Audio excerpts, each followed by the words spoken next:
Thanks for clicking and joining us here in the Hyundai studio on STOHD.com for STO Fantasy Playbook. I'm Will Ewick, joined alongside Ryan Kavanaugh. Today we have start sits, the injury impact, and also the fantasy marketplace. We begin with start sits. Reminder, we're looking for big name guys to sit, no name guys to start, and also those fringe players. And a fringe player we've talked about from time to time, Cedric Benson. You like him this week. Yeah, and he certainly isn't a lock to start, and a big reason for that is that the Packers are known for throwing the football, something they haven't been doing with great success lately. Only 223 yards passing and no touchdowns.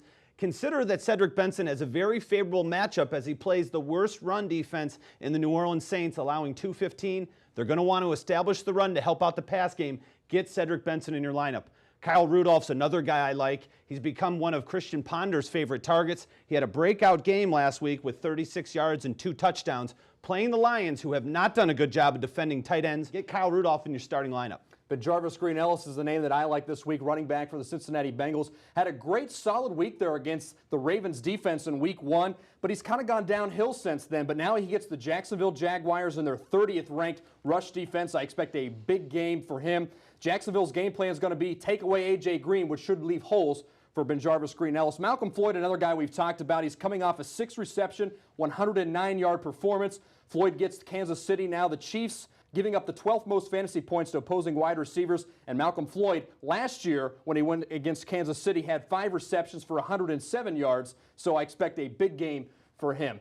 Now we move on to our sits, and Ryan, somebody that's kind of been back and forth. People picked him up off a waiver wire, Alfred Morris. I still like Alfred Morris as a standout breakout star this year in fantasy, but not this week. The reason for that, they're playing the #1 rush defense in Tampa Bay, who has the dubious honor of being the worst pass defense, which means Robert Griffin III is going to throw the ball all over the yard. Pierre Garçon may be back, and all those factors mean Alfred Morris is going to get a reduced work rate. Tough sledding for him. Keep him on your bench.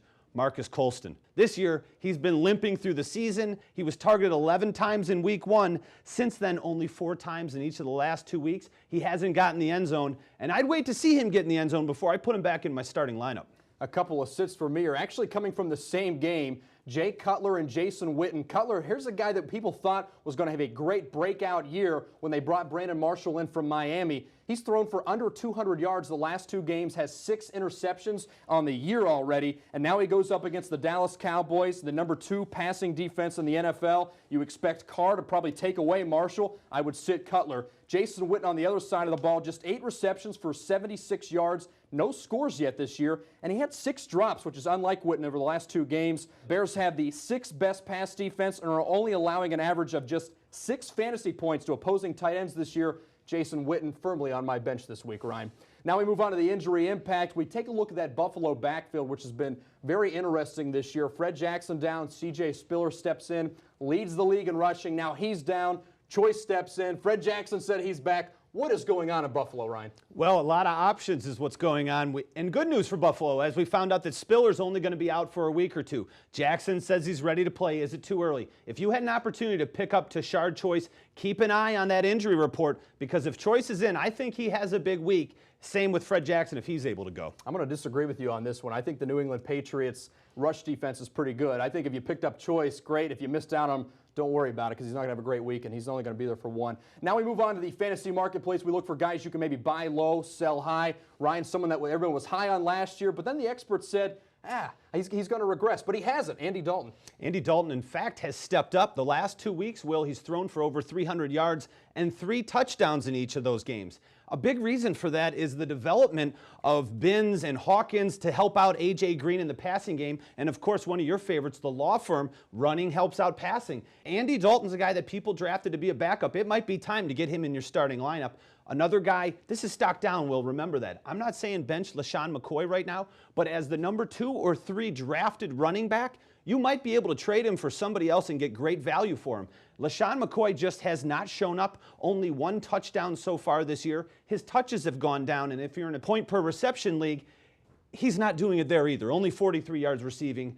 and no touchdowns. So stock down with LaShawn McCoy. Certainly the struggles of Michael Vick playing an impact there on LaShawn McCoy's value. I have a couple of tight ends on my stock up and stock down. One going to hit close to home. Browns fans will be happy about. Jordan Cameron actually looked really great last week. Best game of his career against Buffalo. Team high, 45 yards on 5 receptions. He had 7 targets in the game. A big athletic guy that the Browns are going to be down. They're going to have to throw. Former 4th-round draft pick. Looks like he's developing a little bit of a rapport there with Brandon Weeden. Stock down, Fred Davis. He made a name for himself last year, had a great season, but now they bring in a new offense tailored for Robert Griffin III.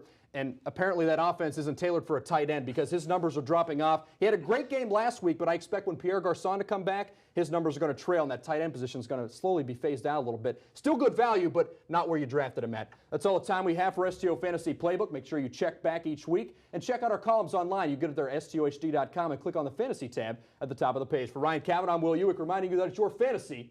We just happen to be in it.